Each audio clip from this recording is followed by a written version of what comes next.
You know, I was getting ready for this deep dive, and it like took me back to this huge project that I was in charge of a while back. Right. I was just swamped, spreadsheets, getting approvals, like the whole 9 yards, convinced I was the only one who could do it right. I see. Total lone wolf move. And honestly, it wasn't pretty. Right. Turns out that whole, if you want it done right, you got to do it yourself thing. Yeah. That's like a one-way ticket to burnout city. Right. And as leaders, it's holding us back. It is. And that's exactly what we're diving into today. Right. We're breaking down this Azures article called The Lone Wolf Syndrome. Are you holding yourself and your team back?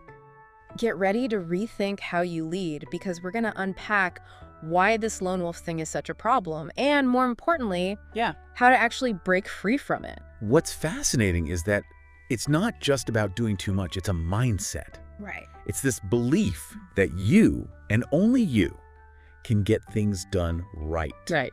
And it might feel good at first. Yeah. Powerful, right?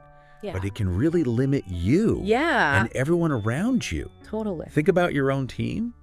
Any lone wolves come to mind. Ooh, yeah, too close to home. Or maybe, just maybe, you see a little bit yourself in there. It is easy to fall into that trap, especially in those high-pressure environments. It is. But why do we become these lone wolves in the first place? Right. The Azures article dives into 4 main drivers: fear of losing control, perfectionism, lack of trust, and tying our identity way too closely to our work. Interesting. So let's unpack those. The first one, fear of losing control. Yeah. That's a big one. It is. Only about 24% of employees Wow. feel genuinely encouraged to learn and grow at work. Really? That's a crazy low number. It is. If we as leaders aren't letting go of the reins enough for our teams to learn and grow, everyone loses. Everyone loses. Whoa, fear of losing control, right? It's a big one. I bet you felt that too. Oh, absolutely. Like if we let go even a little, the whole project will just go up in flames. Yeah. But holding on too tight, that can be just as damaging. It can be, yeah. Wouldn't you say? Absolutely. Yeah. And then there's perfectionism. Right. Which can be good and bad. Right. Yeah. You want things done well, of course. Right. But is it really about perfect? Right. Or are we, as the article says, more afraid of judgment? Yeah. Or making a mistake? Right. And this is especially tough for younger generations. Right. They're dealing with immense pressure to be flawless. Yeah. It's like they're being set up for failure before they even start. It's true. I've seen that. It's true. But the pressure to be perfect can be paralyzing. Absolutely. For individuals, for teams. It is. We're so busy trying to dot every I and cross every T that we miss the bigger picture. You got it. Speaking of missing things, lack of trust, that's the next driver. And wow, this one's a big one. It is. The Edelman Trust Barometer found that only 58% of employees trust their employers. Wow. That's not good. No. If we can't trust the people we work for, how can we expect them to trust us? Exactly. With important tasks. Yeah. It's a vicious cycle. It really is. Of distrust. Makes you wonder what's going on in workplaces that creates that. Right.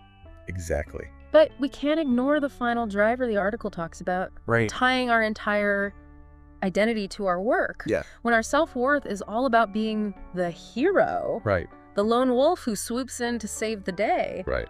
It's no wonder we have trouble letting go. It's true. Yeah.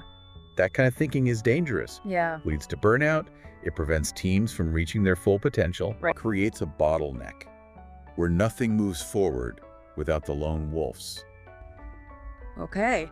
You nailed it. Yeah. Think about this. 77% of people have experienced burnout at their current job. 77%. According to Deloitte, 77%. Wow, that's a lot.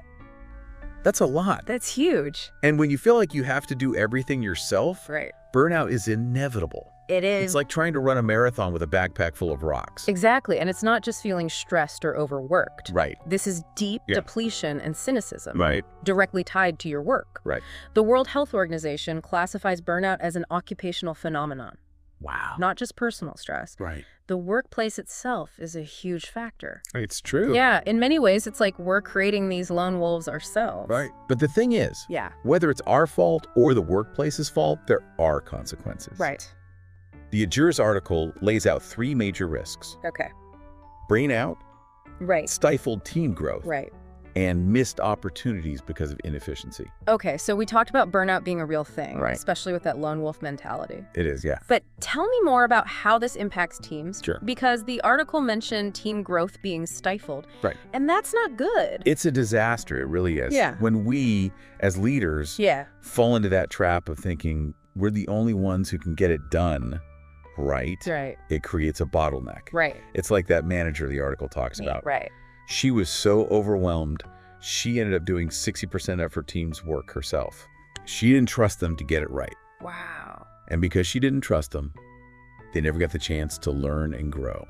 Oh, I've been there. Yeah. Talk about a self-fulfilling prophecy. Right. You don't delegate because you don't think your team is ready. Right. But they're never going to be ready if they don't get the opportunity. Exactly. It's a cycle that's hard to break. It is. And that leads us to the next risk. Okay. Inefficiency and missed opportunities. Right. When you're so focused on the little details, you lose sight of the big picture. It's like you're so busy making sure each tree is perfectly pruned that you miss the forest fire. Yeah, that's a scary thought. Right. But you're right. We get so focused on doing it all ourselves that we forget to let our teams use their talents. Right. Their perspectives. It's like we're limiting ourselves. You are. By thinking we have to do it all. We are. It's the opposite of what you want. Right. And there's research on this. Is there? McKinsey found that businesses that haven't figured out how to delegate, those with lots of lone wolves, well, they're less innovative and slower to change. Which, in today's world, is not a good recipe. You will get left behind. Yeah. Organizations that focus on empowering their employees see a 20–25% better financial performance. Wow, that's huge. They're faster, they're more responsive, and more profitable. Right. It's not just about feeling good, it's about better results for you and everyone. Okay, so we've established that the lone wolf approach is not sustainable. It's not. It's bad for business. It is. How do we actually break free? Right. Because it's one thing to see the problem. Yeah. But changing habits is hard. It is. It takes effort, you know? Yeah. And you have to be willing to challenge your own thinking. Right. But the good news is, yeah, it's possible. Okay, good. And the Endures article gives 5 practical steps. Okay, because I'm ready to unleash the power of the pack here. Right. Give it to me. First, start small. Huh? You don't have to delegate a huge product launch on day 1. Right. Pick a couple low-stakes tasks. Okay. Maybe it's asking a team member to get data for a report. Right. Or to write up a communication. Right. Or even just take charge of a recurring meeting agenda. Right. The key is to find something you're comfortable handing off. Okay, so baby steps. Baby steps. I like it. What comes after that? So once you've started to let go a little, the next step is building trust. Right, which is easier said than done. It is, especially if you're used to being the lone wolf. Right, exactly. Right. It's like, how can you trust someone to do something if you've never given them the chance? That's it. But then they might not feel like they can step up if you're watching their every move, waiting for them to mess up. Exactly. It's about building that trust. Right. Remember that stat about how few employees feel encouraged to grow? Right. Well, trust is the foundation. Right. So how do we actually do that? Yeah, how do we do that? It starts with honest conversations. Okay. Talk to your team about what they're good at, what they're not so good at. Okay. What they like to do, what they want to learn. Right. And then listen. Right. Yeah. Really listen. Okay. And then trust them to do it. It's true. It really is. Yeah. Creating that space for everyone to talk openly and respect each other. It's huge. But I bet some people listening are like, oh, yeah. Okay, trust is great. Right. But what about the results? Exactly. How do I let go and still make sure we hit our goals? Right. You can't just forget about the goal. Exactly. So that's the third step, right? Yes. Step 3 is all about shifting your focus. Okay. From how things are done to what you're actually trying to achieve. Okay. So instead of telling them exactly how to do everything, right, just tell them the goal. Exactly. And then let them figure out how to get there. Exactly. Trust their skills. Okay. Trust that they can solve problems.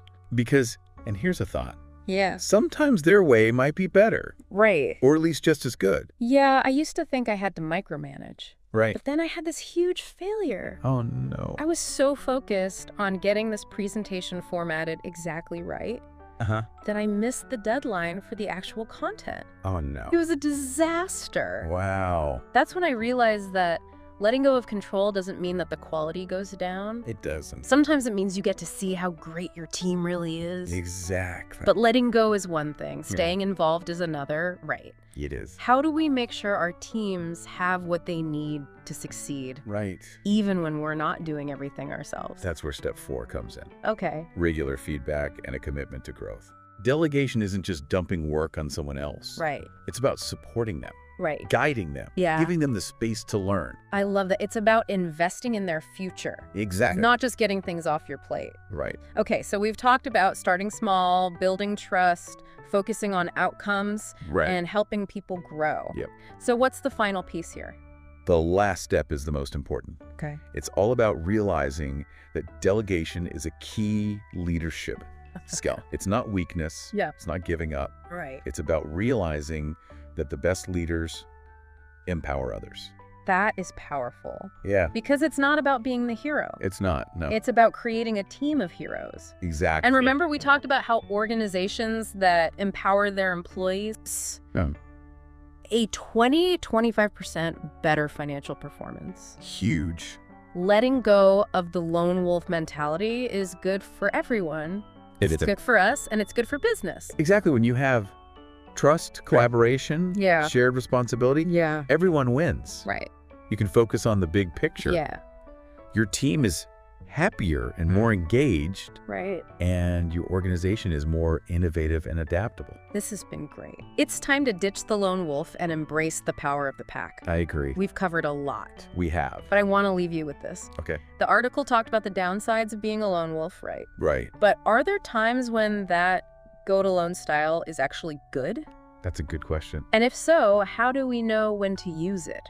How do we balance those moments of individual brilliance with the need to work together and succeed together? That's something to think about. It really is. So think about your own leadership style. Yeah. Are you holding yourself and your team back? Right. Remember, sometimes the best thing a leader can do is trust others to do the work. It's true. Until next time, keep diving deep. Absolutely. And keep leading with courage,